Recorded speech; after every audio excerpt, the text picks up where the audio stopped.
We'll start the session. I once again welcome you to this 60 minutes program, it's going to be very short, very compact, very simple at the same time. I would like to exactly give you the frameworks in which you can understand how NLP can really help you. So welcome to this webinar. Please keep your audio muted.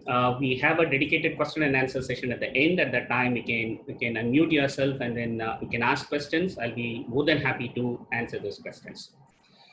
I thank you for your presence and time. It could show that you are really interested in your own growth and development. And NLP, Neuro-Linguistic Programming, can help you in that particular way. Who am I? Just to give a brief idea about who am I, I'll make it as short as possible. I'm basically a mechanical engineer turned trainer and coach. I was very happy. I was happy being an engineer, and I was acknowledged as a good engineer, but really wanted to become a trainer and coach because I was interested in the psychology of the human mind, trying to understand why people do what they do, what motivates them.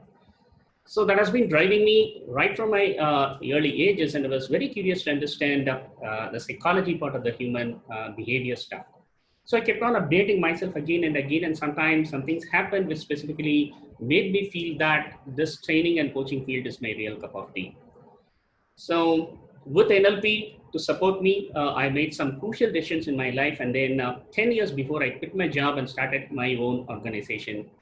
And from then on, the growth has been really fabulous. I've been able to reach more people, and very specifically, I have been able to discover myself more and more. I feel that is one of the biggest benefits of NLP. You can try and have self-coaching concepts where you can try and understand yourself at more and more deeper levels and make yourself less stress-free and more productive. So I have around more than 15 years of corporate training experience. I have done more than 1,000 days of corporate training programs for almost more than 25 MNCs and India. And I have done around 1,200 hours of coaching, one-to-one coaching, 1,200 hours of one-to-one coaching, and also business coaching, coaching individuals, executives, business owners, and corporate leaders from various walks of life. Learn, apply, test, and teach from experience is my philosophy. Fascinated with NLP models because I can honestly look at my life and say before NLP and after NLP, there has been a tremendous transformation, where it's become more, I would say, more purposeful and I would say very disciplined, organizing my life based on NLP principles and practices. And I can honestly say that I'm reaping the benefits right now. So NLP is an exploding field. I keep on updating myself with various NLP models and frameworks, and I learn and teach at more and more deeper levels.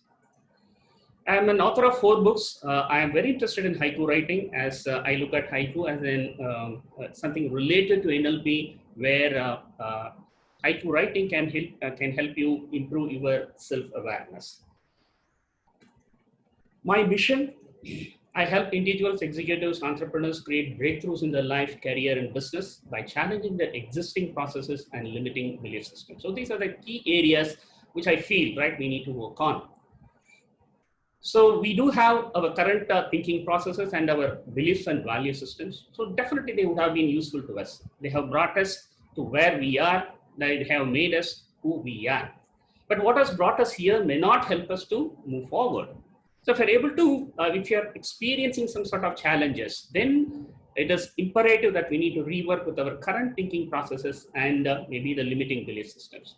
So that is one area which I really, I'm fond of really working and helping out people, trying to understand what is limiting them in terms of their current thinking processes and what could be limiting in terms of their current existing belief systems.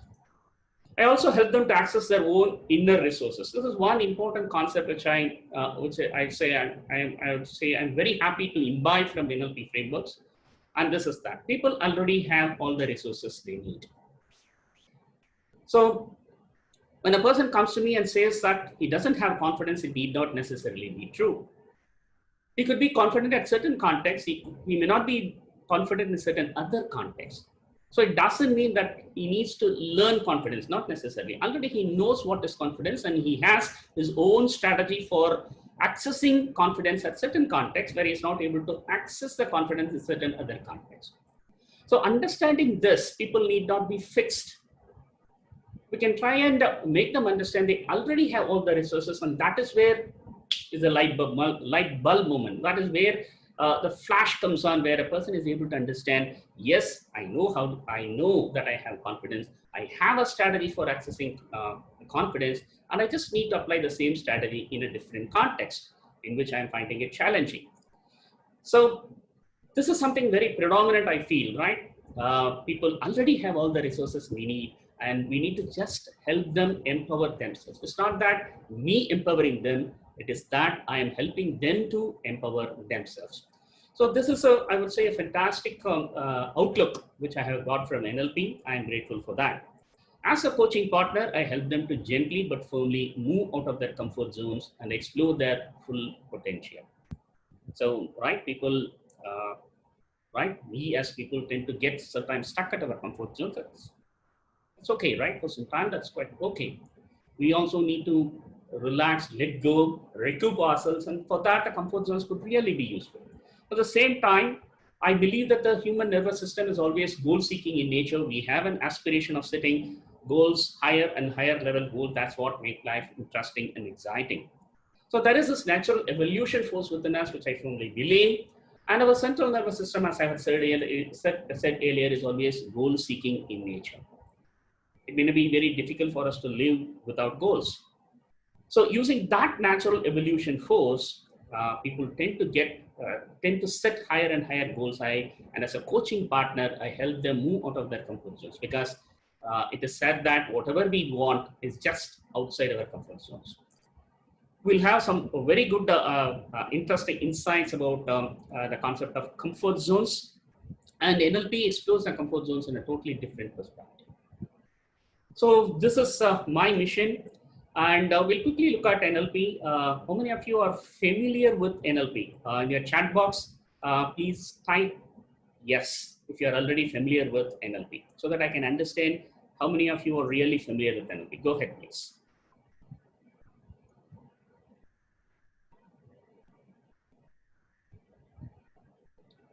Okay. Okay. Thank you. Right. So some of you know about NLP, some of you are new, right? Okay, so we'll start from the basics.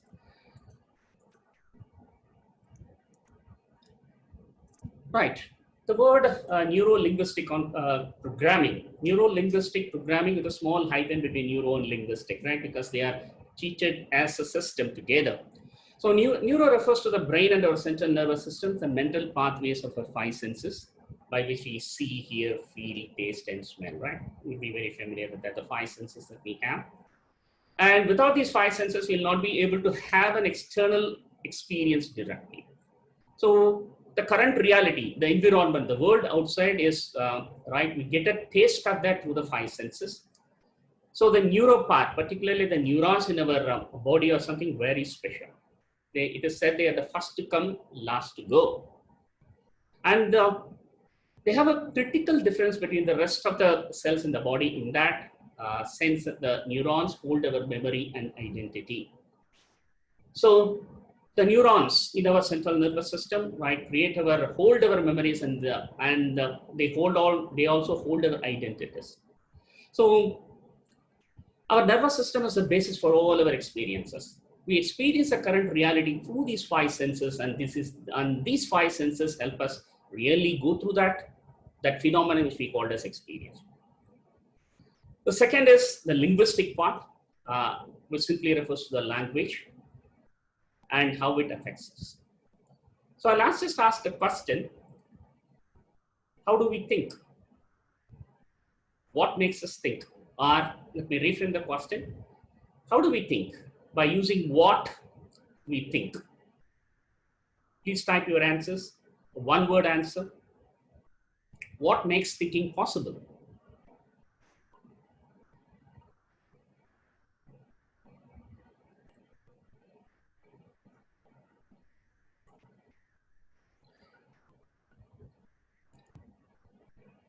Have you ever observed your own thinking process?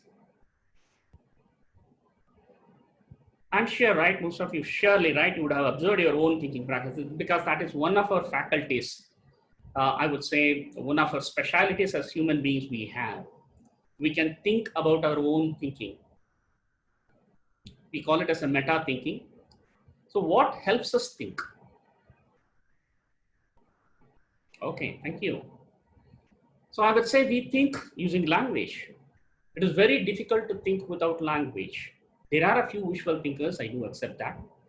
But mostly we think using the language. Without the language, it becomes very difficult, right? If you really take a deep look at your thinking process, you'll be able to understand thinking is nothing but a conversation with yourself. Particularly when you are alone, when you're deeply into the process of thinking, if you can just take a step aside and observe your own thinking, you will understand that it's nothing but a conversation that is going on in your head. And the conversation is made of question and answers. You ask questions to yourself and you answer those questions to yourself. Should I have done that? No, I didn't anticipate that. So should I seek this help at this particular resource or this help? Yeah, I need to do that. But how can I access that resource? Maybe I can ask the help from this guy. So if you can really take a deep look at your own thinking process, you'll be able to understand that it is a conversation based on the language. So linguistic refers to the language and how it affects us. Very interestingly, right? There are very many evidences to show that how the language affects our experience. There was one case in which I was working with a lady who was afraid of driving vehicles, two-wheelers particularly. And when I put her in experience and I was just trying to explore her beliefs and fears, what came out strongly was this particular word. I was just asking her to talk about her experience when she drove and what would happen when she drives in a traffic.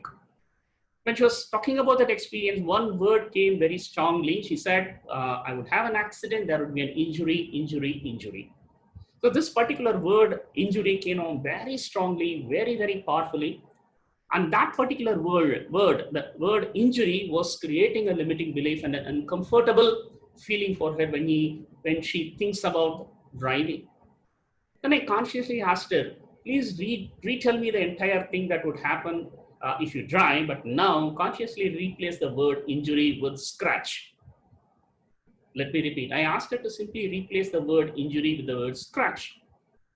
And then she reiterated the entire experience. She was retelling the entire experience of what would happen if she's driving. If she's driving, and she said, if I drive, I'll have an accident and then I will have like she caught herself when she was about to say the word injury. And then she said, use the word scratch instead. And once she started using the word scratch, she herself was able to find that the fear factor was coming down to a great extent. So what I mean to say, my point here is that the specific words that we use contribute to a big part of our experience. So the linguistic refers to the language and how it affects us. We use language to interpret our own experience, and all the sensory information is giving meaning to the language. I want to insist on this word, meaning. We are meaning-making machines. Human beings cannot live without a meaning. So we are always meaning-making machines. We are crave for meaning. Whatever happens around us, we want to give it a meaning. And that is the meaning that helps us somehow at a deeper level to satiate us. So we are meaning-making machines, and we use the language to create a meaning for that particular experience. And the third part, of course, is the programming part. The programming refers to how we organize and sequence our actions to achieve specific results, and is based on the meaning which we give to the experiences. I hope you're able to understand the word experience. Experiences, dear friends, is not the number of years in not the number of years in service. The experience is what we are currently going through. You seeing me all here, me delivering this webinar is an experience. And life is nothing but a sequence of experiences. It is called as Anubhavadhara. One experience after another experience. The sequence of experiences is what we call this phenomenon of life. So the neuro part, the experience part, and the language part bind together to give a meaning, and we come out with very specific actions and behaviors based on the meaning that we give to our experiences. Our actions and behavior are simply habitual programs designed to get some results. So very simply put, this is a very interesting slide where I have tried to condense the entire philosophy of NLP in a nutshell. So neuro simply means experience, linguistic means the behavior, linguistic means the meaning, and programming is the behavior part. Let me repeat. Neuro is the experience which we derive from our five senses. And the linguistic part is the use of our language where we try and give a meaning to that particular experience. And the programming is our behavior part, and the behavior comes from the meaning. If I ask you which is the immediate cause of the behavior, you would come up and say that it's the meaning. Let's take a simple case, very simple case where I tell you a snake is coming inside the room. And if you actually just imagine for a moment, if you actually look around and see a snake coming inside the room, what would you do? Seeing the snake is just nothing but an experience. Seeing the snake is an experience. And immediately we get into a very quick linguistic mode. Oh, 4 feet long. Maybe our internal dialogue goes like this. 4 feet long. If it bites, it will be very difficult. And quickly we give a meaning to that particular experience using our language, and then comes a behavior. Either we run away from the snake. But let's imagine there is a snake charmer in the room, a person who lives by catching snakes. He also has the same experience. He also sees the same snake, and immediately he gets into a particular linguistic pattern. It could be very, very small so that we could be missing it out. Oh, 4 feet long. His language pattern could be something different. Oh, 4 feet long. Too many purses. No problem for my family for 2 weeks. That could be the linguistic framework. That could be the words which is specifically used to give a meaning to that particular experience. And he would rush towards the snake to catch it. So the meaning which we give for that particular experience is danger. In a one word, it is a danger. The snake charmer who earns a livelihood by catching the snakes also has the same experience, but he gives a different meaning to that experience. Can you type in the chat box what is the meaning that the snake charmer gives? What do you think?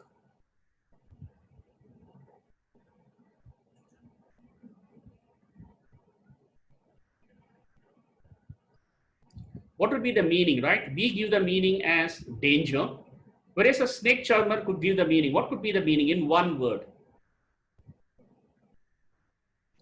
Exactly, opportunity. So the snake charmer's meaning for that word meaning for that experience would be opportunity. And now it would be easy for you to understand the behavior comes from the meaning and not from the experience. And listen, friends, very closely, please listen to this. This is the hardcore of NLP. NLP would say, treat the experience as neutral. No experience is inherently good or bad. Shakespeare said, nothing is good or bad. It's our thinking that makes so. On a similar framework, NLP would ask you to treat the experience as something very neutral, which is given a meaning through our linguistic patterns, and because of that meaning comes our behavior. Now, the objective of any training program or any intervention could be to come out with a better behavior. And for coming out with a better behavior, NLP would say, do not fight with the experience. Let me repeat, do not fight with the experience. Suffering is defined as argument with reality.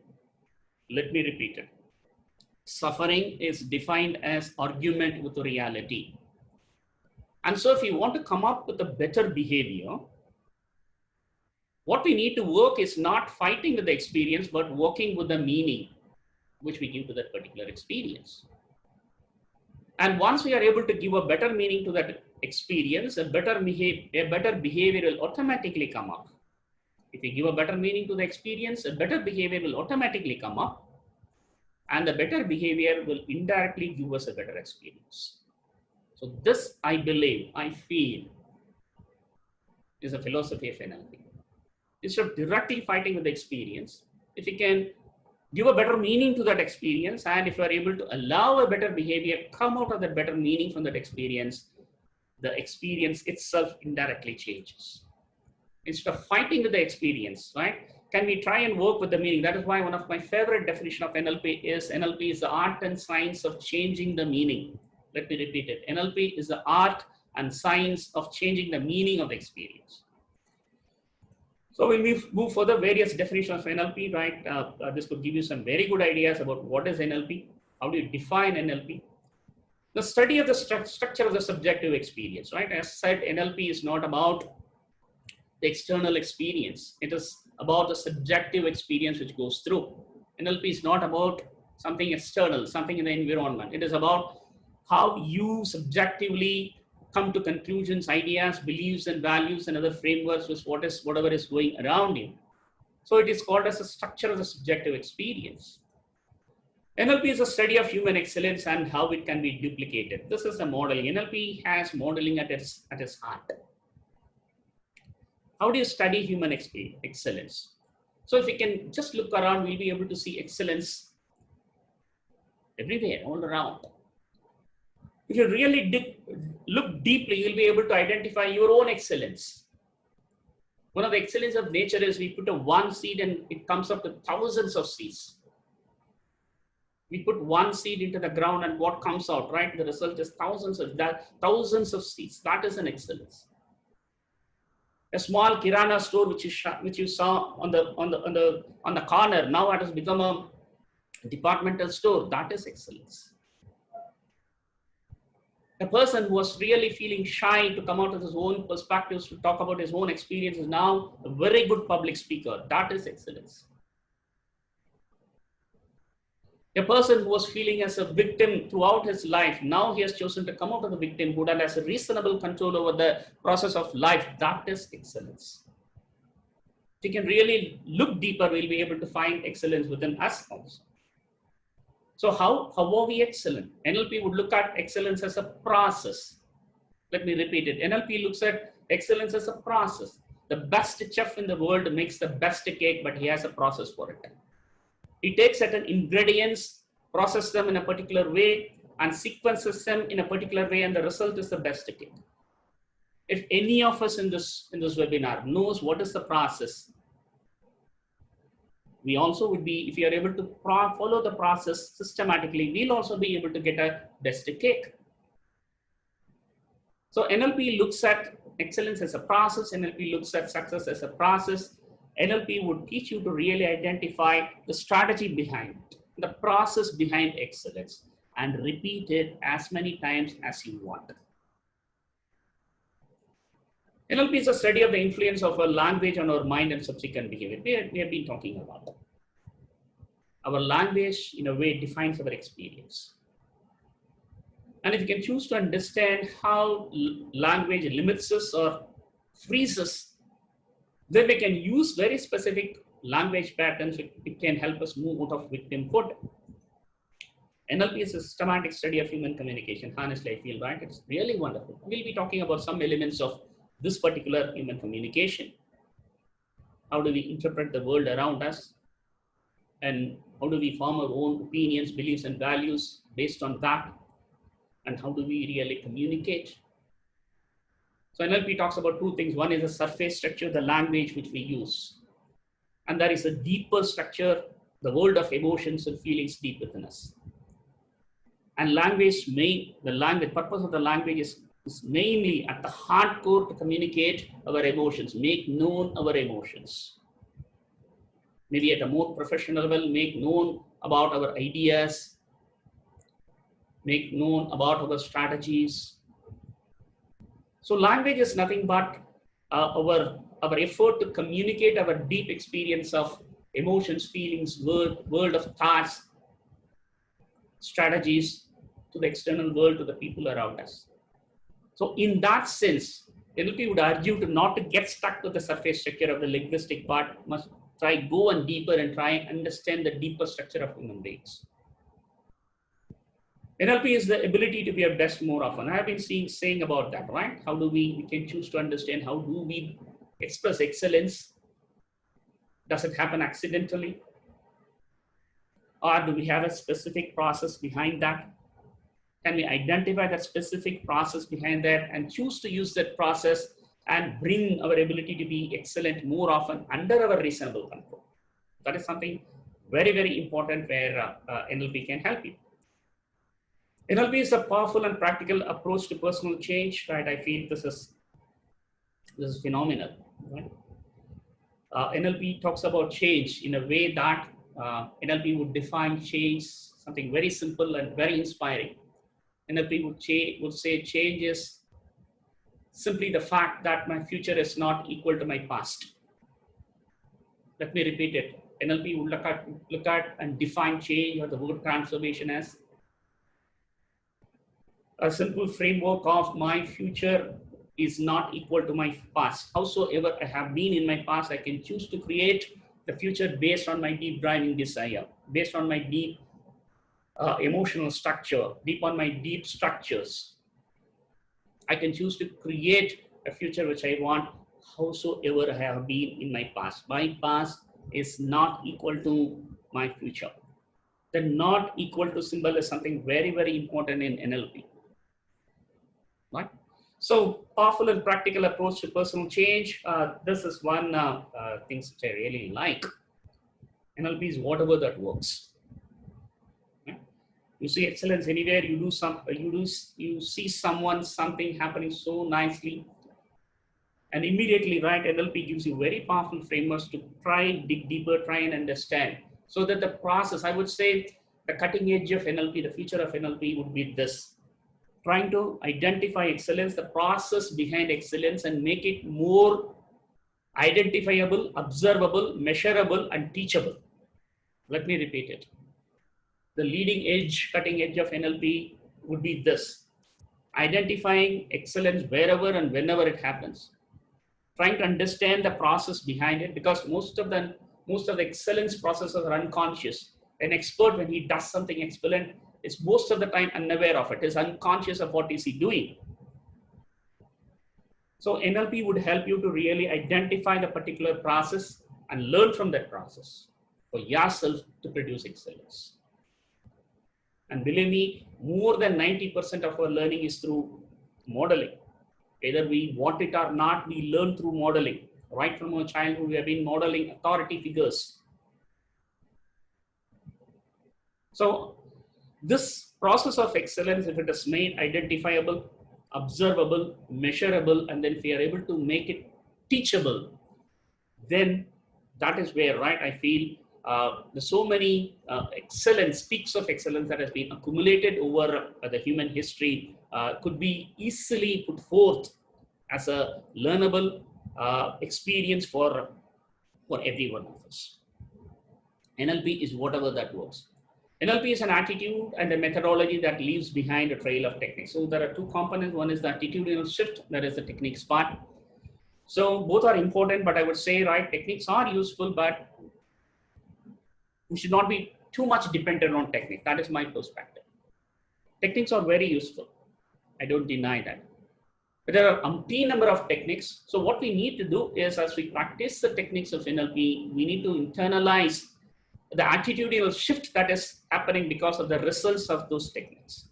And once we are able to internalize the effects of those techniques at an attitudinal level, we can choose not to be dependent on techniques. And then the attitudinal shift happens, the effective behavior comes out more easily and effortlessly. NLP is generally called as a right brain learning, right? Right, the hemispherical theory of the brains, the logical and language centered, the left and the imagination centered on the right, right? Both are very, very important. Both are very, very important. But what we are more learning is the linguistic and the logical parts. And if we're able to balance that with the imaginative, the intuitive, the creative, the right hemispherical faculties, then we'll be able to have both success and happiness, right? So NLP would generally be called as a right brain learning, where we are using our imaginative and intuitive faculties to create, and also use logical and linguistic parts for us to create a balance between success and happiness, so that we don't compromise success for happiness or happiness for success, right? That would be the NLP framework. My personal perspectives about NLP before we go into the 5 ways. NLP brings unconscious processes into conscious awareness and thereby helps creating more and better choices. How do you define a victim, friends? Please type in the chat box, what is your definition of a victim? Please go ahead. I would like to get your perspectives. What is a victimhood? What is a victimhood? How would you define a victim? Nothing is right, nothing is wrong. So just go ahead and type it out. How would you define a victim?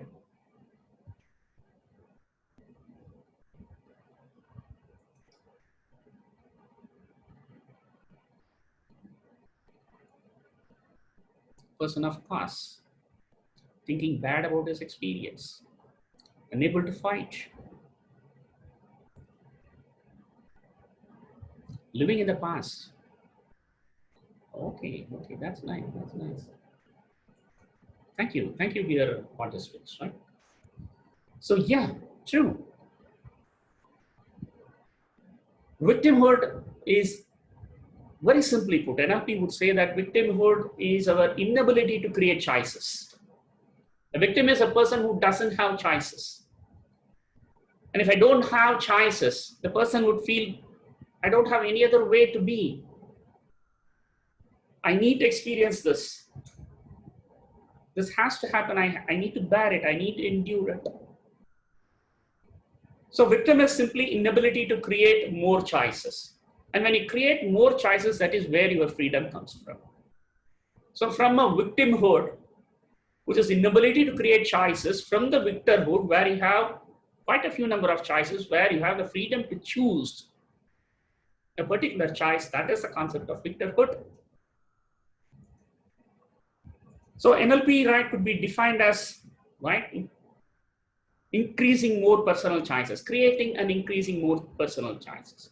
NLP helps an individual to set very strong and clear goals, build better relationship, observe and listen more deeply, and build behavioral flexibility for achieving these goals. Let me repeat, very simple, very crystal clear. To help set very strong and clear goals, build better relationships. So howsoever a person might be talented, he needs to have a team, either at the family level or at the working level, to reach his goals. And for that, their support and their involvement in the process is pretty important. So how do we able to build rapport? How are we able to build relationship? How are we able to have a set of shared goals with important people, significant people in our lives is again a very important thing. And for that to happen, we need to really observe and we need to be more of a listener. And we also need to bring in a behavioral flexibility for achieving this goals. We'll talk about this behavioral flexibility right down the line. NLP helps you in pacing, leading, motivating, and coaching self and others, right? At the very top level, right? I would say NLP helps you to really pace. Pace is understand what is going on in other people's world. Meet them at their model of the world, and then influence them ethically so that there is a win-win. And then motivating self and others to create new choices and to act on those new choices so that you are able to achieve the deep driving desires, deep driving goals of us. NLP principles, very three, I think this is the most important slide in the entire program. I just want you to pay attention here, dear friends. 3 in number, but phenomenal. And as I would say, a universal tone to it. The first is law of cause and effect. That is the first principle NLP is based on. Second principle, perception is projection. We'll see this one by one. The third is responsibility for value, right? We'll see these all 3 principles one by one. I think it could be hugely valuable, right, for you to really get this. Law of cause and effect. Very simply, cause, the equation, right? We have an equation, cause on your left side, effect on your right side, preferably. We would choose to have it. The effect is nothing but the current reality of a person. His environment, current environment. Getting stuck with the negatives of the current reality. Let me repeat, getting stuck with the negatives. That could be positives, that could be negatives. If a person gets stuck with the negatives in the current environment, that would put him in a blame frame, because the person who, if you're focusing too much on the negatives, we might be developing a tendency to complain, curse, and corrupt. And we'll be trying to blame. So that is called as the blame frame. And focusing on what could be done differently even now.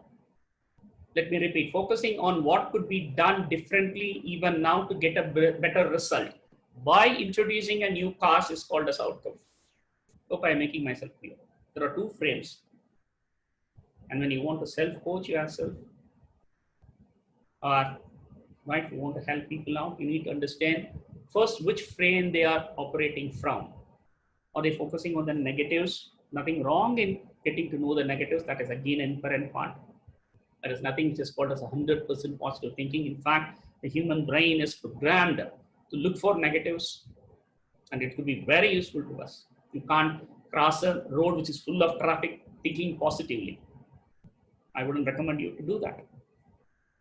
Our human brain is programmed to look for any danger, any safety issues. That's quite okay. That is where the fear becomes useful. But there are two types of fears. One is a useful fear, there is an unuseful fear. And if a person chooses to look too much, get focused on the negativities, and if he doesn't find, if he's not able to create a choice, then he would be putting himself in the blame frame where there is a complaint, corruption, right? Those things could be happening. And that should be cursing also. So these are the 3 C's which we talk about when we find a person to identify a person, including ourselves, when we are in a blame frame. 3 C's: curse, complaint, and corrupt. So focusing on what could be done differently is called as the outcome frame. Yes, this is a current reality, but I need to understand that the current reality is the result of my past. There has been a cause in my past. And because of something that has happened in my past, it could also be my own behavior that has led to this current reality. So this effect doesn't spring on itself. This effect doesn't spring about by itself. It has a particular cause in the past. And the cause has led to this current effect. That also gives me an empowerment. When I'm able to understand that the cause and effect, right, that is a continuum. There is no cause without an effect. So if I don't like my current reality, if I feel that I could do something to make it better, this could be improved, then I can choose to work on the outcome frame by asking myself, what is that I need to do differently? What is the new cause I can introduce in the current reality so that I can get a better effect later, somewhere down the line? It could be immediate or slightly more later or even later.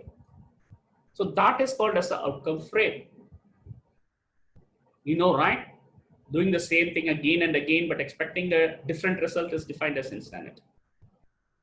So one question that we can choose to ask ourselves is, am I doing the same thing again and again? Am I expecting something different? So if you're able to really understand this, if I want something better, I need to introduce something. I need to do something different. If I want something different, I need to do something different. That is the outcome frame, which is a fantastic empowerment frame. So focus in NLP would be to move from the blame frame to the outcome frame. Perception is projection, dear friends. Are you with me? Am I communicating? Are you with me? Please type in the chat box, please. Are you with me? If you are with me, please type yes. Am I communicating? Are you with me? Thank you. Thank you. Thank you, dear participants. Thank you very much. Right. It's nice to know. The second principle is perception is projection. Like slightly controversial unless if you really have a deep look at it, right? You'll be able to understand the effectiveness and the empowerment that comes with this. What the mind cannot see, the eye cannot see. I'm just giving the foundation. What the mind cannot see, the eye cannot see. You cannot identify something unless you have an experience of it. You cannot identify something unless you have an experience of it. Let's take an alien. Imagine an alien comes from Mars.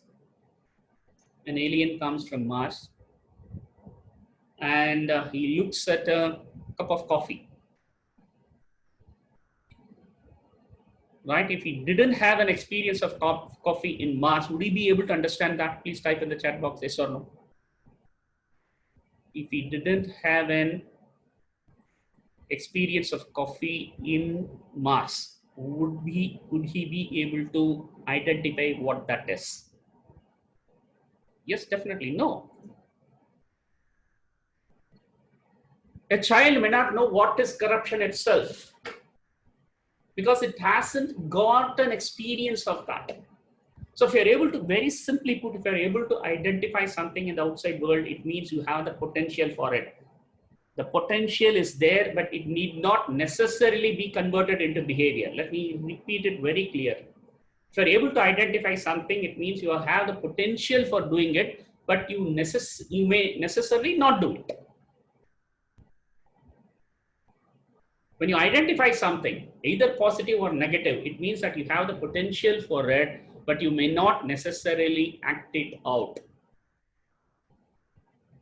Right? So, very simply put, right? If you're able to identify something, it means you have the potential for it, not necessarily you would act it out.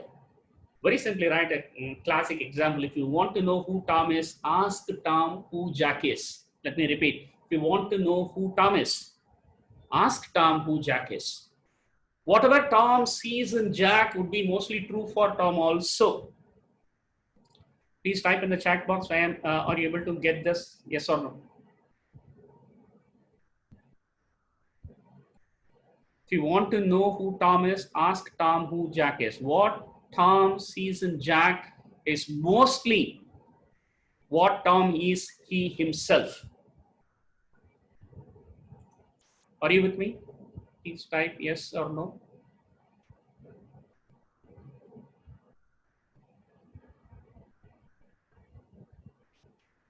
Okay, thank you. Thank you. Right, so perception is projection. What we see in the outside world is simply our inner world being projected on the outside world. So this is something very phenomenal, very effective, right? When you are applying the principles of NLP. Third is right, simply something which I really love: value for your life. You are the sole person who can create value for your life. You can't fix responsibility on anything else, anyone else. You are the sole person who can create value for your life. You are responsible for the value you can create for your life. You create value for your life only when you create value for other people and the world at large. I hope this you are able to get that. You create value and then you get value. How can you create value for your own life? Only when you are able to create value for people around you and the world at large. Because, right, it simply said givers gain. So one thing we can really try and dig deeper is, if we feel that we are not creating value from the external world, the one powerful question that we can choose to ask ourselves is, am I creating value for the world? Am I creating value for the world? And this is a very useful perspective, right? Givers gain. You become valued only when you become valuable. You become valued only when you become valuable. Only when you are able to create and give value, you will be able to get value for yourself. So question to ask yourself, what is the value I am creating? We can have a very hard and very honest look at this question, then that would put us in a very strong, empowered outcome frame. So since you are the person who can create value for your life, no one else. Please, this is again a very important slide. Advising you doesn't help much unless you own the advice.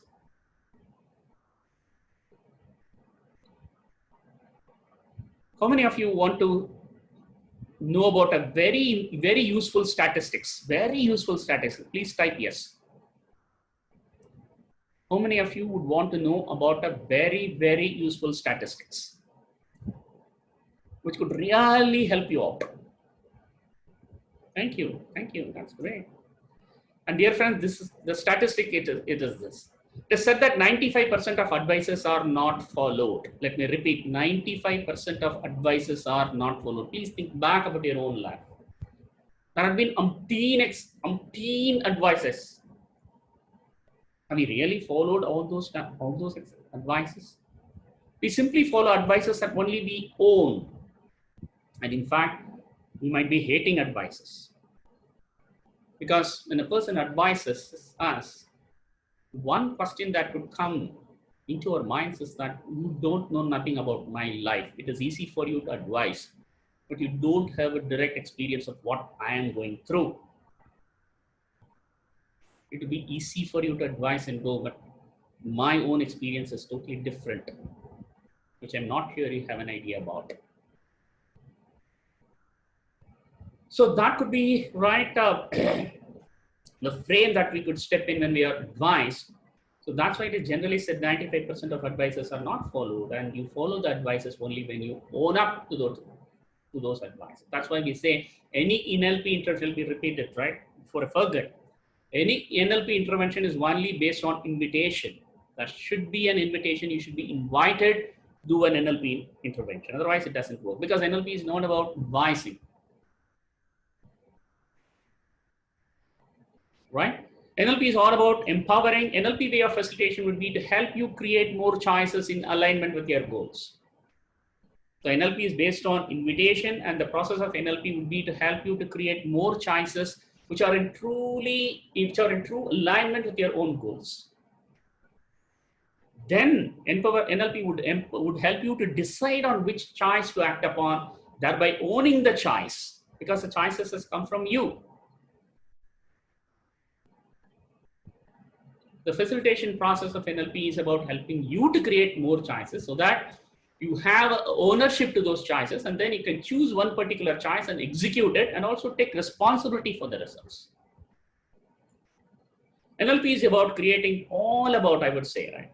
NLP is about creating personal choices and acting on those chosen choices, and then continuously reiterating the process based on feedback.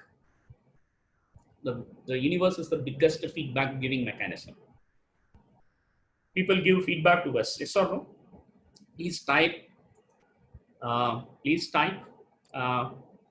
Who gives you more feedbacks? In fact, the entire universe is a feedback giving mechanism. Any stranger on the road we meet, he could also be give us a feedback, because feedbacks need not necessarily be verbal. There could be lots and lots of non-verbal feedbacks, right? Silence is a communication. Presence is a form of a communication. It's a feedback. Silence is a feedback. Presence is a feedback. Absence is a feedback. The entire world is rich with feedbacks. It's always giving feedbacks to us. The question is, are we aware of those feedbacks? And are we taking those feedbacks into our own consideration? So this is something very important. So quickly, right? 5 ways to how NLP can help you. I'll be very fast here. These are the 5 ways, because I personally believe this foundation of NLP itself is very empowering. Taking a step further, right? We'll just look at the 5 ways in which NLP, right? And what I'm trying to do is, whatever I have discussed so far, I'm trying to put in very specific 5 ways, very, very specific 5 ways, which are really applicable, result-oriented, and they are immediately applicable. So, would like to know what are the 5 ways? Please type yes. So let me know I'm on track.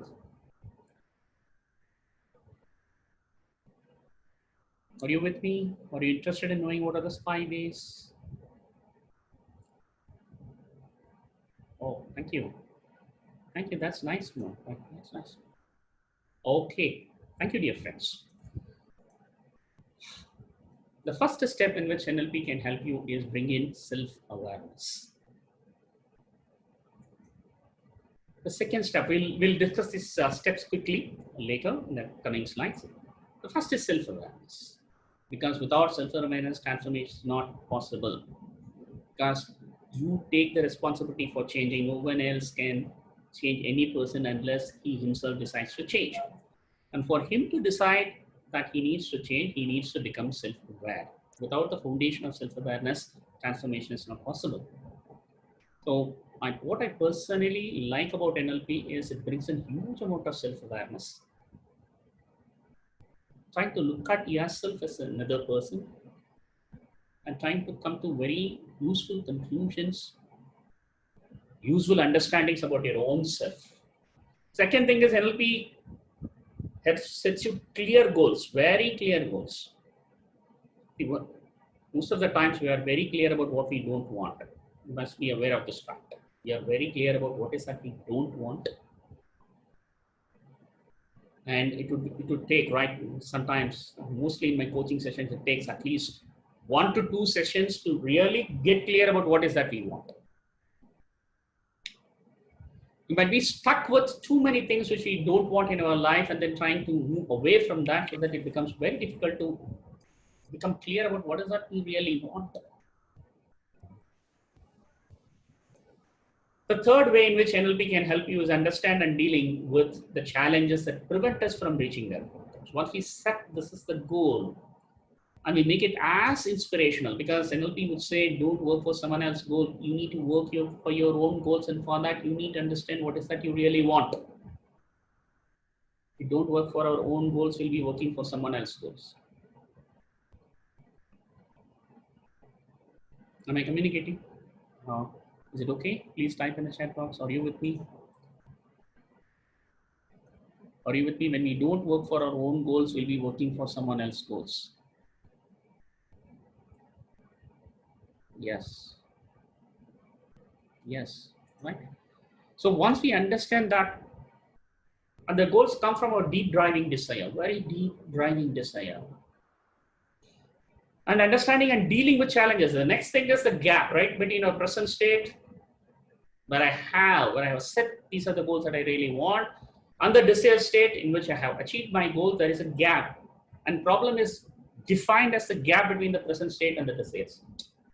Now the important question is, how do we look at this gap? The gap is nothing but the challenge. How do we look at this gap? What is our perception about this gap? How do we classify the particular challenges we have? Because if there are no challenges, we would have already reached those goals. Since the goals are not reachable right now in the current context, there is a gap, there are some challenges. And I would say, dear friends, this is important. The way we look at the challenges predominantly determines how we deal with the challenges. Let me repeat. The way we look at the challenges determines the way we deal with the challenges. The NLP, I would say, gives you a very crystal idea about how you understand and deal with the challenges.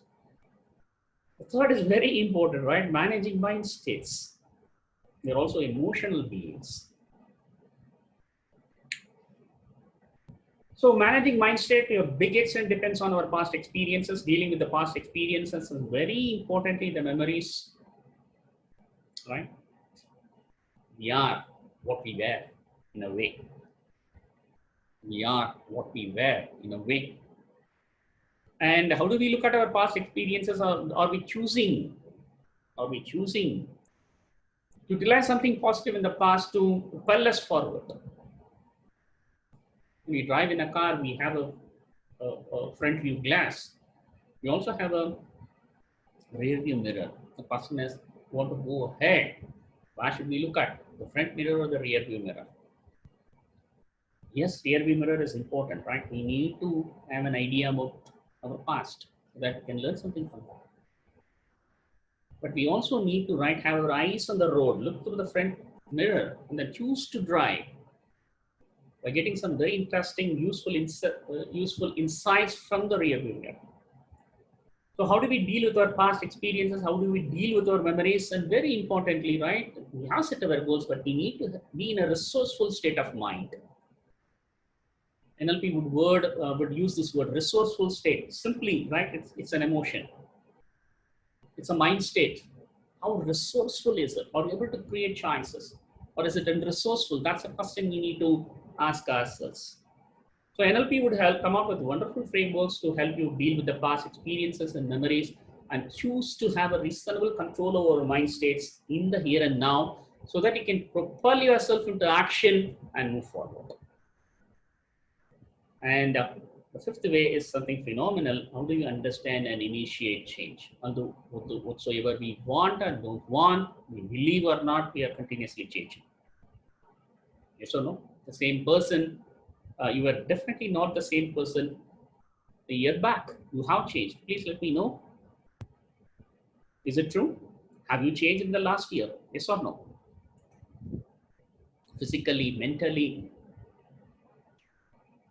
Definitely. Yes. Whether we want it or don't want it, whether we know or don't know, whether we believe it or not, change is always happening. Why I'm saying that is sometimes, right, you may get stuck with the idea that it's very difficult for me to change. I cannot change. But when you understand that we have been changing throughout, and we do have an unconscious strategy for changing. When you're able to look into that, we can develop a belief system that it is possible for me to change, because I think it's a very important starting point. Right? So these are the very important 5 ways. We'll quickly look at these ways deeper, just a few minutes more. The self-awareness part, transformation begins only with self-awareness. Self-awareness is becoming aware of our own thoughts, feelings, and behavior. It's called as a meta-thinking, right? Only human beings, I think, we are fortunate to have that capability to think about our own thinking, feel about our own feeling. A sparrow which looks at its own image in a mirror, we think that it is another sparrow and start pecking it. You might have seen that. It may not be able to understand that it's image. Maybe it might take some time for it to understand that. For us, right, we do have that particular faculty where we can think about our own thinking, distance ourselves from ourselves, look at ourselves as a third person. That is a phenomena which we call it as a disassociation from our own self. I wouldn't want you to be disassociated always, because life happens when you are associated with your experience. When we are dealing with challenges, it could be very useful for us to disassociate, see what is happening in our own lives, and then take a call on that. That is the process of disassociation, a very, very powerful process, where you can witness your own self and try and understand the patterns. Very simply, patterns are something that repeats consistently. Patterns are things which go on repeating again and again with a fair level of consistency. There are 3 types of patterns: patterns in thinking, patterns in behavior, and patterns in language. I want you to take a deep look at it. Patterns are something which are repeating again and again. So the patterns, I would say the key to success is in identifying the patterns. Patterns in thinking, patterns in behavior, and patterns in language. That is where the key to success is. If we're able to identify the patterns, that, right, would really empower us. And not labeling those patterns as right or wrong is again very important. Not labeling those patterns are right or wrong, because at some level it could limit us. Instead, if you're able to label those patterns are useful or not useful, it would give us a better choice to either continue with them or to change them. Am I on track, or am I communicating this framework? Please let me know, yes or no. Not labeling the patterns as right or wrong, that could not be useful. But labeling the patterns as useful or not useful, that could really bring us, that could really help us, right, create more choices. Thank you. So second way, how NLP can help you is creating well-formed outcomes. As I said, right, most of us, right, to be very clear about what is that we don't want. But NLP has spectacular frameworks. It's called as a well-formed outcome process itself, where a person can really become clear about what does he want. And this is a process. I'm just showing the process here. What is really wanted? This question will haunt you again and again in NLP, friends.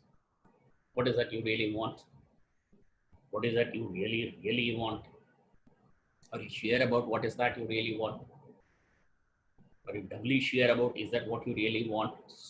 The idea is not to have regrets after having what we really want, right? That is the basic framework.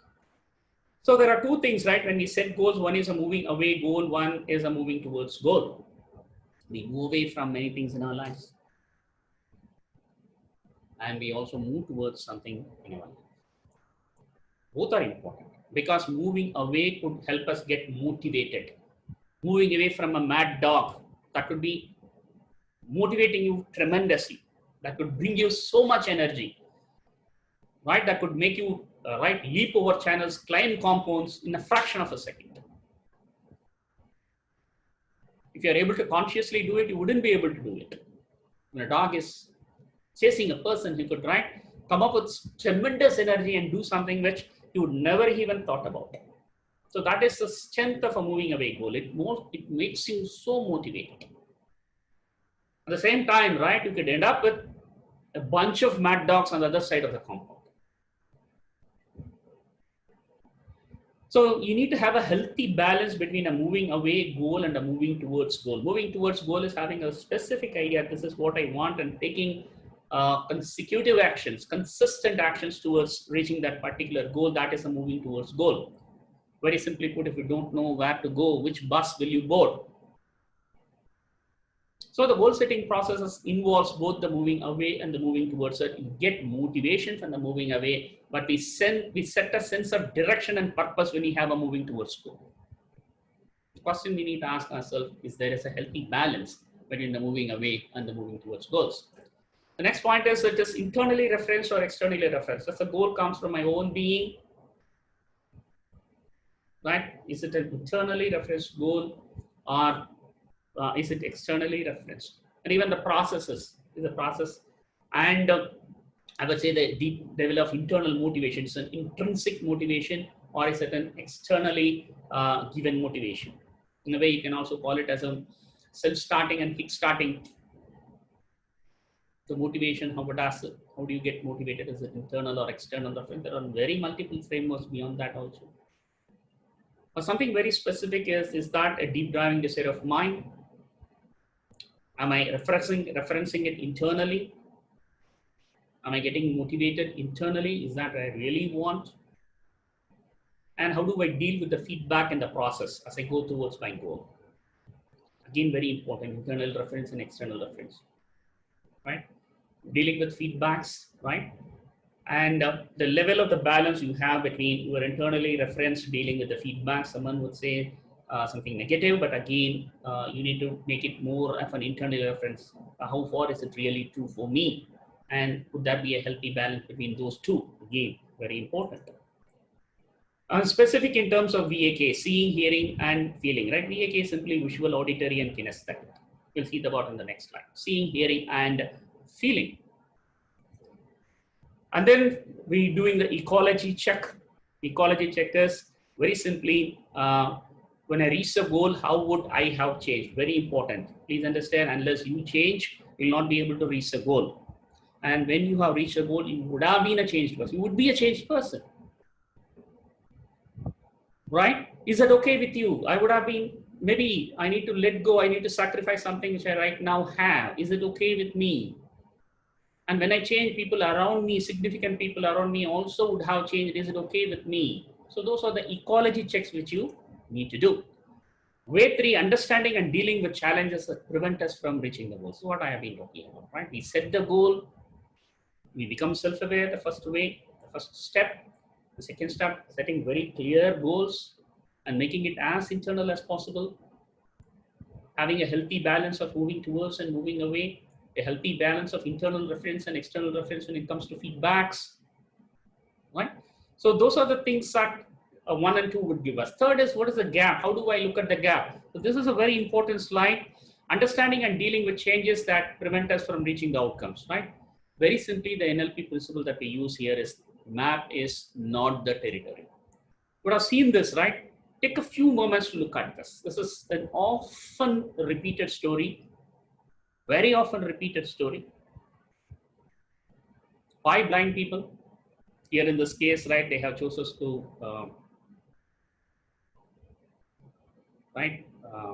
have a fold, eye fold. With their eyes, they are not able to see. They touch at different parts of an elephant and come to a conclusion. One says it's a spear, one says it's a wall, one says it's a thread, one says it's a rope. Those stuff. One says it's a pillar. But nothing is wholly true, And what they form in their minds is called as the map, and the territory outside is the entire elephant. Let me know if I have communicated here. It is a spear, is a map. It is a fan, is a map. It is a rope, is a map. It is a pillar, is a map. But the map is not the territory. The territory is the whole of elephant. Okay. So let me give you a very interesting framework. This is a human communication model which I was talking about. And we have the territory outside, dear friends. The five senses, five arrows: visual, auditory, kinesthetic, olfactory, and gustatory. And something very unique to NLP is this framework, which I'm showing here. The psychological filters. There are three filters. They are not physical filters. They are psychological filters. I think huge value is there in this framework. We generalize, we delete, and we distort. Let me repeat. Here they are. We call it as a GDD complex: generalization, deletion, and distortion. And then we create a map. And our behavior comes not from the territory, but from our map. And the results come from our behavior. Are you with me? Please type yes with respect to this slide.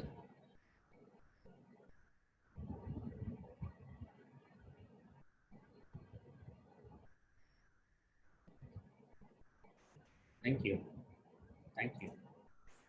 So the territory outside, right, there is a huge amount of data. Some say it is 7 lakh bits of data per second. That is how much data is coming in. And our brain will not be able to process the entire data. So we generalize something, we delete something, and we distort something, and what results is the map. And from the map comes our behavior, and from the behavior comes our results, right? That is the basic idea. And this is the principle behind one of the most fundamental principles of NLP. The map is not the territory. Filters of perception, generalization, deletion, and distortion. The map is not the territory. The menu card is not the meal. The photo is not the person. The person is not the behavior. Very, very important insight which I have received from NLP. The person is not the behavior. If at all you want to blame someone, don't blame the person, blame the behavior. If at all you need to blame someone. You are bad. Saying this, you are bad, could create havoc. But when you give a feedback, what you did was bad. What you did was bad. When you separate the person and the behavior and choose to focus on the behavior, that would help the person become aware and help him save his face and create improvements for himself. The word is not the experience. The package is not food. The word is not the experience. Someone says to you, I'm happy. You would never know how happy he is. The real happiness of him, because still it is a word. Maybe by non-verbal cues you can understand to some level, but never you will be able to get the same level of experience, the qualia of that particular experience. The package is not the food. The map is not the territory. Your perceptions are very subjective, right? We might be just feeling the tusk and say it is a spear. Very subjective. Touch the ear of the elephant and say it is a fan. Touch the belly of the elephant and say it is a wall. Touch the tail of the elephant and say it is a rope. Touch the foot of the elephant and say it is a pillar. What we perceive is a selective and not a complete account of reality. We respond to our internal maps of the reality and not to the external reality itself. NLP is the art of changing these mental maps, the internal maps and not the territory outside. Many people get stuck with their maps. Right? They say my map is the best map. My way of looking at the world is the best. You also need to look at it in the same way. This is the right map. This is the right thing, how it should be. And you need to follow it. And they also look down on other people's maps. Your way of looking at things is rubbish, silly, childish. So how to classify maps? There are no good maps or bad maps because the maps have been helping us. We are what we are and we are where we are because of our maps. And we cannot live without maps, right? Maybe, right? The spiritual literature talks about of saints and sages who don't have maps, who look at the world as it is without any contamination. For most of the normal human, ordinary human beings like you and me, the normal human beings, ordinary human beings like you and me, right? We can't live without maps. So there is no question of good maps or bad maps. There are no right or wrong maps. There are only useful maps or not useful maps.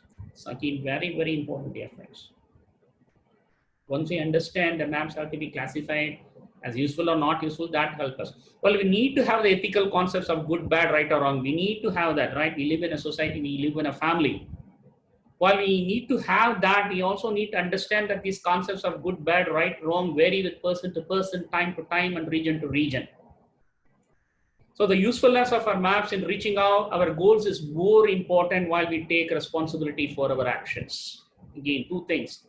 The utility value of our maps has to be taken into consideration while we also take responsibility for our actions. Way 4, managing mind states. Just give me a few minutes as I finish off managing mind state, dealing with the past experiences and memories, and looking forward to a positive future. The NLP way of looking at emotional intelligence. Experience as a structure. Changing the quality of the structure changes the quality of the experience. Right, modalities and submodalities, visual, auditory, hearing, kinesthetic, and feeling. VAK model, we call it quickly, right? A small activity, you can choose to do it later also. We don't have time right now. So I would want you to choose a strong positive memory from your past. When there is time, please try and do that and deeply get associated with the experience. And then when you analyze that particular experience, you would see that you are reliving that experience on 3 fronts. One is you are seeing what you saw, you are hearing what you heard, and you are feeling what you felt. So you can understand all our memories and experiences are made of 3 predominant things: what we saw, what we heard, and what we felt. We just look at something called as a submodality, 3 major modalities: visual, auditory, and kinesthetic. Hearing, seeing, hearing, and feeling. Visual, auditory, kinesthetic. These are technical terms, which we continue standardized terminology of NLP, which we use. Seeing is visual, hearing is auditory, and the sense of feeling. There could be some more characteristics, some more classifications here, but generally the feeling part is the kinesthetic. We'll look at the visual submodalities around to give you an idea. Later, when you deeply look at, go into your experience, put yourself in the center of that experience and relive that experience in its entirety as so it is happening now. And if you just choose to look at what was your visuals made of, you'd be surprised to find that they are in color or black and white. For some it would be color, some it would be black and white. For some, the memory would have been a picture. For some, it would have been a movie. It would have been a framed for someone. It would be panoramic. The brightness levels would vary from person to person. The contrast levels would vary from person to person. The size of the image itself, what you see itself, could be big or small, or somewhere in between. It could be near or far. And very importantly, you would be associated with an experience or memory or experience, or disassociated. Very simply, associated. I'll just give that, describe that very, very fast. Associated, let's say you are on a stage getting a gift, let's say, getting a gift, getting an appreciation, getting a certificate. When you are really associated with that experience, you would be seeing yourself. Maybe you see your hands moving forward and getting that particular certificate. You would be seeing the person giving the certificate. And if you would have a 360 degree, if you choose to have one, around you, what is happening? That is an associated state where you don't see yourself except parts of your body. Whereas if there is another person standing behind the stage and taking a photograph, you'd be having a disassociated experience. And if you look at that photo, you would be seeing yourself receiving that particular certificate. That is a disassociated experience. And remember, friends, you can really dig deep. We call it as eliciting the submodalities. When you really choose to look at your experience, it could be either associated or disassociated. And the most important thing is for you to understand that you have the power to change this. You can change it from color to black and white. You can move it. You can change it a movie to picture, frame to panoramic, decrease the brightness level, change the contrast level, make it big or small, make it come near or go far. You can choose to become associated or dissociated. And you would see that as you do this, there will be change in your emotional states. There is no thumb rule to guide that. There is no very specific rule to guide that, but it's based on your individual internal representations. When you make these changes, you'll be able to identify that the associated emotion also changes. I would want you to do it later and find out. Then you can choose to work with a negative experience. The negative experience would be very strong. Okay, generally we say if it is color, it is more powerful. It is a movie, it is more powerful. It is panoramic, it is powerful. The brightness level is optimum. The contrast level is optimum. The bigger it is, more effective. The nearer it is effective. And it is, the emotion is high when it is associated. This is a generic framework, not necessarily true for everyone. And if you choose to look at a negative memory, we'd find that very strong, or even a very positive memory, you would find that these frameworks have specific criteria. So while I want you to retain your positive memory and utilize it for your own internal resources or internal activation, execution processes, you can choose to work on this submodalities of your negative mind, negative memory, and see if you're able to if you're able to make it possible for that memory to lose its hold on you. If you're able to make some changes, and if you're able to decrease the level of negative emotion associated with that, that works for you. So what we need to understand is our memory is made of modalities, and each modality has its own submodality. Just like a room is made of bricks, the memory experience, the past experience is made of certain blocks. The submodalities block. And once we change the submodalities, we are also able to change the emotion from that experience or memory. This could be a very useful tool. So managing mind states, changing the internal representation of experiences, disassociation, which I talked about, objectifying the emotion. This is the NLP way of looking at emotional intelligence. Understanding all the emotions are a friend. This is something very important. No emotion is inherently good or bad. Emotions are our friends. They are trying to come out. They are trying to give us a message. If you are able to understand the message of emotion and using it to drive a new behavior, that could be more useful to us. NLP framework is understanding that every emotion has a purpose behind it. So instead of suppressing the emotion, if we go meta and try and understand what is the message behind the emotion, what is the emotion trying to communicate? If I'm getting angry, the communication would be that my expectations are for high. So now can I create choices? Can I rework with my expectations, or can I create new resources? So if the message, if the emotion is guilty, then the message could be there. I myself have compromised my value system. So what I can choose to do about that? If the message is of a fear, I can understand that there is a lack of knowledge. That is the message which the fear tries to communicate. So what are my choices here? So trying to look at emotions as our friends and trying to go meta, trying to understand the message behind that particular experience, that would really help us. And anchoring is a very specific process. Anchoring is an external stimulus that produces consistent mind states. NLP, right, talks about and help you create anchors using your body to create specific mind states. So quickly, are you with me? Yes or no? Quickly type, please. Just 5 minutes. Are you with me? Yes, yes, yes, yes. Thank you, thank you, thank you. I know I'm just going out of time. Please stay with me, right? I want you to stay with me, right, for a few more minutes. Creating positive anchors for reasonable control of our mind states. Very simply, anchoring is an external stimulus that produces consistent mind state. It's a body-mind connection, how we use our body to keep our mind in more positive, resourceful states is the idea behind anchoring. And the final way, how do you understand and initiate change, right? Please stay with me. This is a very important framework, right? The neurological levels of change attributed to Robert Dills. So it's mostly in a pyramidal structure. There are 5 or 6 elements to that. Some have 5, some have 6, some have an extension of that. NLP is an exploding field. So the bottommost layer of the pyramid is the environment where you are. Then comes the behavior. The next level is the skills and capabilities. The next level is the beliefs and values. The next level is the identity. And then comes the top level of purpose, vision, and mission. Right? Environment, the bottom, behavior, skills and capabilities, beliefs and values, identity, purpose, and mission. Change could be taking place at all these levels, at any or all these levels. That could be changes in our environment, behavior, that could be changes in our skills and capabilities, that could be changes in our beliefs and value system, that could be change in our identity, that could be changes in our purpose, vision, and mission.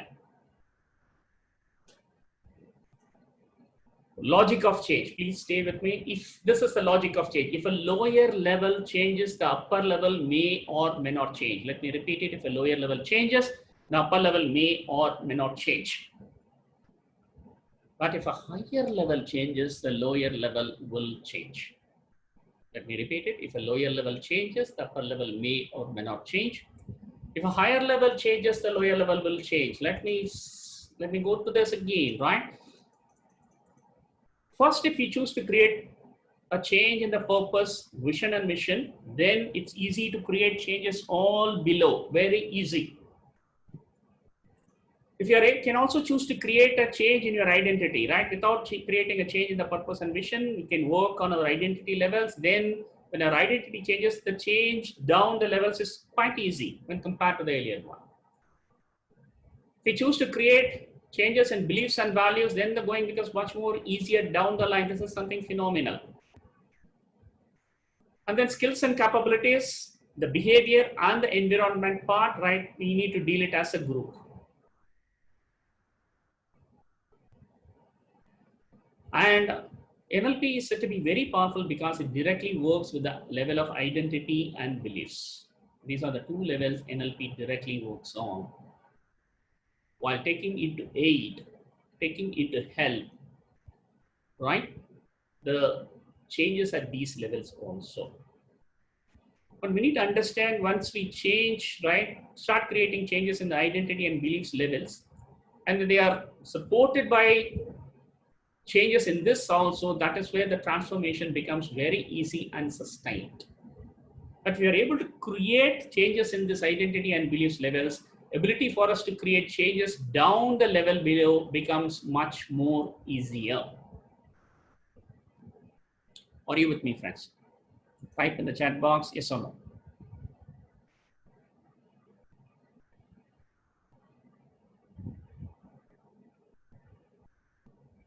Am I communicating? Are you with me?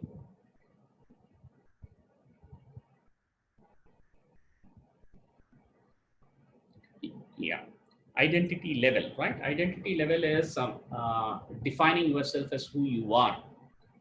Not necessarily in terms of what you do, not necessarily in terms of your profession, not necessarily in terms of your beliefs and values, not necessarily in terms of your skills and capabilities, not necessarily in terms of your behavior, not necessarily in terms of your environment. It's a very deep down dive process. What is the identity that you have for yourself? This could be a summum bonum of all these.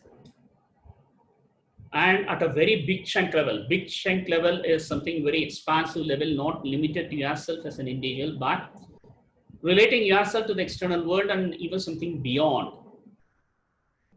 And if you're able to create an identity for yourself at that level, then the changes could become very, very, very fast down the line. So this, I think, right, requires more deep dive. But what I really want you to understand is NLP helps you create changes at these two levels. That's why NLP generally said to be very effective, because NLP works very specifically at these two levels, very more specifically at the levels of beliefs and values, where changing the identity, creating positive changes in the identity also could be very useful. Please understand it's a two-way process. This could also make changes here, but this could definitely make changes down the line. So these are the 5 ways specific and effective in creating transformations in your life. Do start contemplating and applying these ways in your life. Make it very small chunk, right? I personally believe progress is more important than perfection, right? Small but consistent steps will help us in the long run.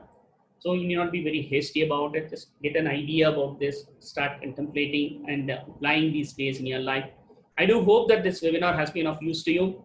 Thank you for your presence, and I wish you all the best. Keep learning and applying NLP. And as a next step, if you can give me 3 minutes, right? As a next step in learning NLP further with me, I would like to inform you of a further paid learning opportunity with me. It will just take 3 minutes, right? If you can allow me to do that, I'll do that. So a further learning opportunity with me. Those of you who are really interested, I want to underline this word, really interested. I want to work with committed people, because that's where the effectiveness lies, right? In learning more deeply about these 5 ways, I'm sure this itself, this webinar itself would have helped you, would have created value for that. But if you really wanted to take it at more deepened levels with constant, continuous interactions with me during set periods, then you can join me on an upcoming paid NLP applied webinar series. This will be an online webinar program over Zoom. You can learn from your comfort of your homes. And I call it as a success from within. And this is a batch 5. 4 batches have been over phenomenally. I'm just, what should I say? I'm just integrating the live programs which I've been doing into this particular webinar series, the 4 modules, the essence of those live programs, the most useful, effective things from those live programs, which I do for 2 days, 4 days, 8 days. I have brought in the very important essence, and I have designed this particular program. This program is mainly based on the NLP principles, which I've been seeing so far. It will help you operate from an outcome frame. That is one thing which I would really insist. Helping you move from the blame frame to the outcome frame would be the first focus of this program. Creating changes within to create changes outside. The perception is projection, right? So taking responsibility for creating changes within you, that will be another focus of this program. Focusing on your individual strengths and opportunities to create maximum value in your own life. And the entire program is based on this presupposition of NLP. People already have all the resources they need. People need not be fixed. Dear friends, I have come to rely more and more on this. The more I rely on this principle, the more effective I come to be. So the entire program will be based on this. People already have all the resources they need. So the idea would be to empower yourself to create more choices so that you have more ownership with the choices that you create. The series has 4 sessions, right, with the following modules and intended learning outcomes. Stay with me. Well-formed outcomes, getting clear about what you really want, right? Those of you, right, who are really interested, you need to get this learning outcomes, so you can stay with me. Well-formed outcomes, getting clear about what you really want. Handling the challenges that prevent you from reaching the goals, dealing with limiting beliefs and unuseful thinking patterns. This will be going very deep. Managing minds and mood states, dealing with the negative memories and experiences and accessing positive mind states faster. Neurological levels of change, right? Understanding and utilizing the process of change and creating useful habits. So getting clear about what you want, dealing with your limiting beliefs and unuseful thinking patterns, dealing with the past negative experiences and memories and accessing positive mind states faster so that it can put you on an empowering framework, and understanding and utilizing the process of change, the neurological levels of change that we have seen, and creating very importantly useful habits, right? What we do on a routine basis defines us. So these are the learning outcomes. And who is this webinar for? The webinar is for people, for individuals, executives, business owners, and faculty members who are serious and committed about personal and professional excellence. This is for people who want to take ownership for creating value in their life, because that is very, very right. We have talked about it. This is for people who want to be truly aligned to their vision and purpose. And last one is very important. This is for people who can understand that the best business in the world is the business on working on ourselves. Let me repeat it, friends. The best business in the world is the business of working on ourselves. That is the best business in the world, where we can come out with fantastic returns. The more we work on ourselves, the more returns will be there. Once again, thank you very much. I really want you to contemplate on whatever we have talked about. I think even this could be and implies the NLP principles at a much and more deeper level. I want you to continue exploring NLP, and from the base of my heart, I wish you all the best. Thank you, dear participants, for your time, for your presence. Thank you very much. All the best.